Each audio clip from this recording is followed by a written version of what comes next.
अब ये जो यहाँ प्रभु हैं, जैसे हम श्री विष्णु जी को सतोगुण भगवान भी मानते थे और कंप्लीट गॉड कहा करते थे, सत्यनारायण भी कहते थे। सत्यनारायण माने अविनाशी भगवान।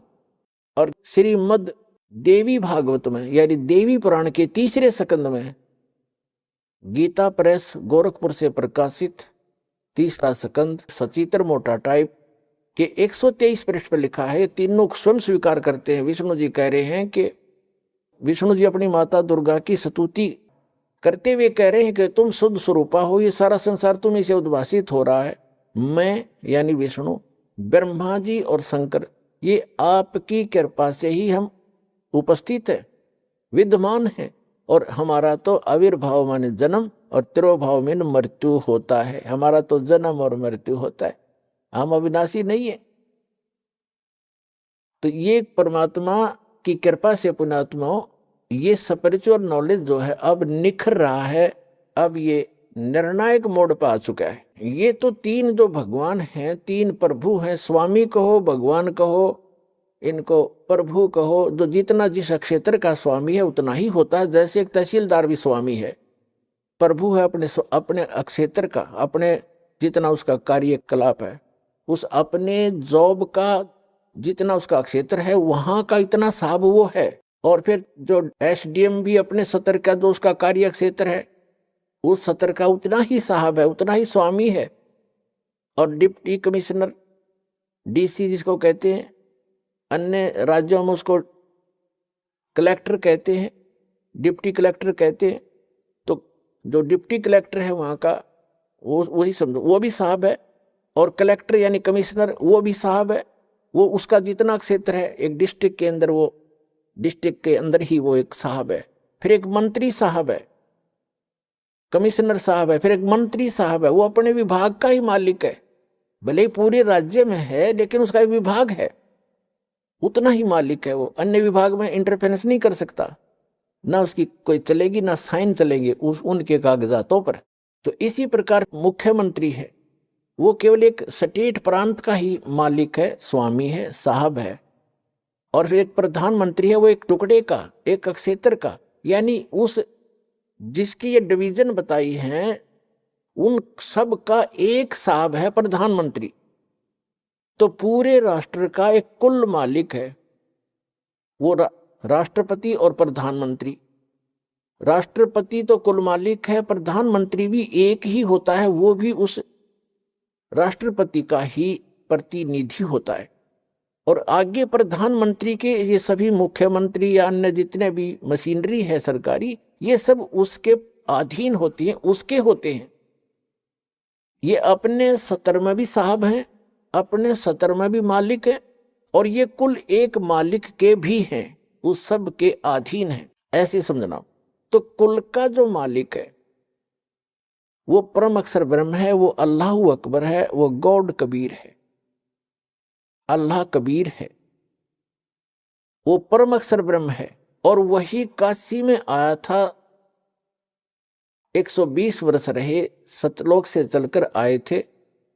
लहर तारा नामक एक सरोवर के अंदर विकसित कमल के फूल के ऊपर परमात्मा आकर शिशु रूप धारण करके विराजमान हुए थे।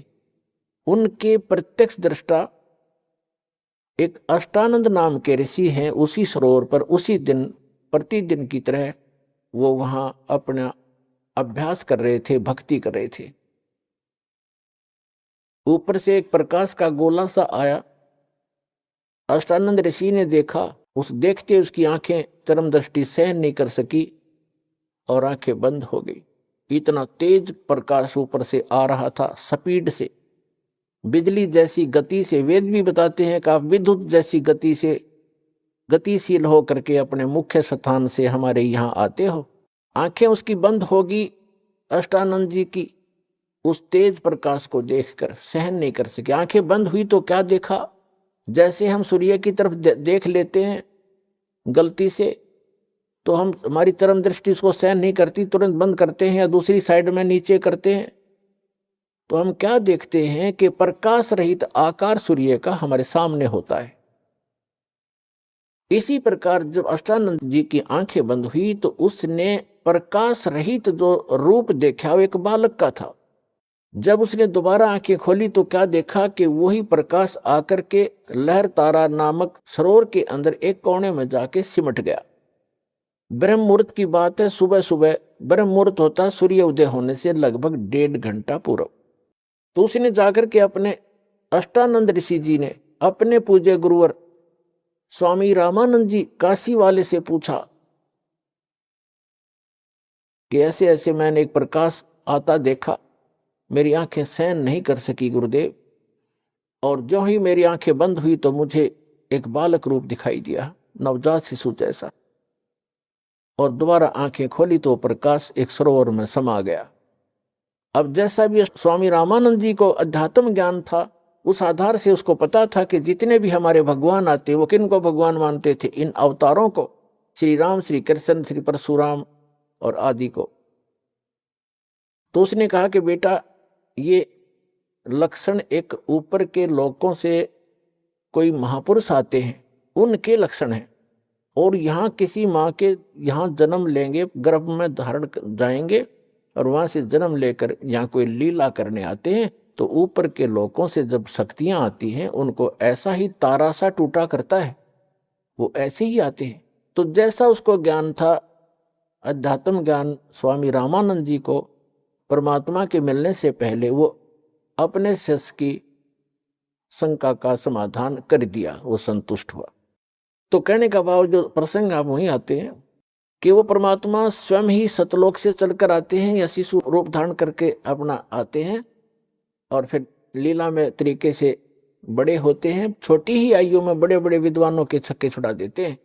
तो वो परमात्मा स्वयं आकर के ये ज्ञान देते हैं। तो उन्होंने आकर के सच्चा ज्ञान बताया है जो तत्व ज्ञान कहलाता है।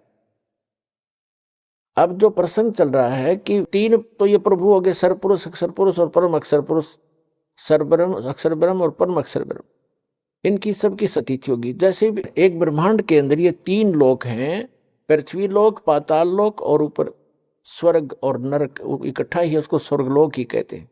इन 3 लोकों के ऊपर ये तीनों प्रभु, रजगुण ब्रह्मा, सतगुण विष्णु, तमगुण शिव जी, ये समझ लो एक विभागीय मंत्री है, और तीनों लोकों पर ही इनका एक एक विभाग पर अधिपत्य है।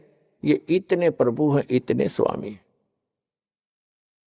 और जो इनका पिता है, जो सरब्रह्म है, ये ऐसे ऐसे 21 ब्रह्मांडों का स्वामी है। एक ब्रह्मांड के अंदर ये स्वयं मुख्यमंत्री का रोल करता है, ये समझ लो। और अक्षर पुरुष जो है उसके अलग से 7 संघ ब्रह्मांड हैं, वो भी ऐसे ही प्रत्येक ब्रह्मांड में स्वयं ही मुख्यमंत्री का रोल करता है, और वहां की व्यवस्था वो ऐसे ही करता है। वहां के ब्रह्मा विष्णु महेश अलग होते हैं। और जो परम अक्षर ब्रह्म है वो कुल मालिक स्वयं ही है।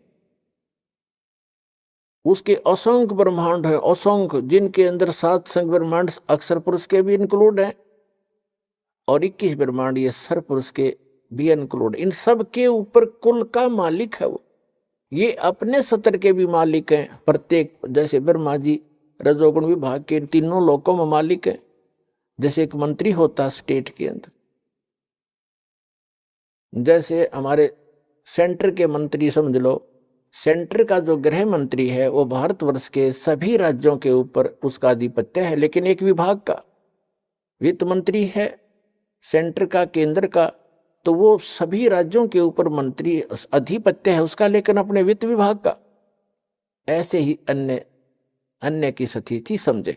अब हम आते हैं कि जो इन ब्रह्मा जी की पूजा कोई करते ही नहीं, ये तो इन रिजेक्ट करवा रखा हमारे धर्म गुरुओं ने। लेकिन ये भी हमारी गलती रही है, क्योंकि जैसे गृह मंत्री है अपने यहाँ का, जैसे स्टेट का, तो गृह मंत्री के जो बेनिफिशियल काम है, जो लाभ देने वाले कार्य हैं, वो जनता को गृह मंत्री से अधिक मिलते। इसलिए गृह एक सैर सपाटा मंत्री हो, जैसे ये पर्यटक मंत्री कहते हैं। पर्यटक मंत्री उन पार्क में घूमने जाओ, उसका कोई विशेष लेन देन है नहीं। और गृह मंत्री के पास तो बहुत कुछ जनता को सहायता देने, सुविधा देने का अधिकार होता। इसलिए गृह मंत्री को उत्तम मान लिया, लेकिन इनकी पावर एक जैसी है, मंत्रियों की एक ही जैसी इनकी क्वालिफिकेशन होती है, एमएलए से ही बनते हैं, ऐसा समझो। तो ब्रह्मा जी को ना मानना ये भी हमारी बुद्धि कमजोर ही समझो। अब कभी उससे भी तो काम पड़ सकता है, ऐसा जरूरी नहीं कि उसके स्तर का कोई काम ही नहीं आएगा, उससे विरोध नहीं, आदरणीय सभी होते, ऐसे समझ कर चलो। ये कंप्लीट स्पिरिचुअल नॉलेज यानी संपूर्ण अध्यात्म मार्गदास आपके रूबरू कर रहा है। कई बार समझोगे, सीडी ले जाना, बार बार सुनना, क्योंकि बच्चा कोई एक महीने में ही बीए, एमए, एमएससी नहीं कर लेता, समय बहुत लगता है। फिर करने के बाद देखना उंगलियों पर हो जाता है उसके सारा सिलेबस, ऐसे ही आपके हो जाएगा। अब हम आते हैं आज का जो प्रसंग है कि हमारे सदग्रंथों में जो साधना लिखी है वो हमारी यथार्थ साधना है, शास्त्र अनुकूल साधना है। श्रीमद् भगवद गीता अध्याय नंबर 16 के श्लोक नंबर 23-24 में कहा कि शास्त्र विधि को त्याग कर जो मनमाना आचरण करते हैं उनको ना सुख होता है, ना कोई गति होती है, ना उनको कोई सिद्धि प्राप्त होती है, ना उनको परम गति होती है, यूजलेस।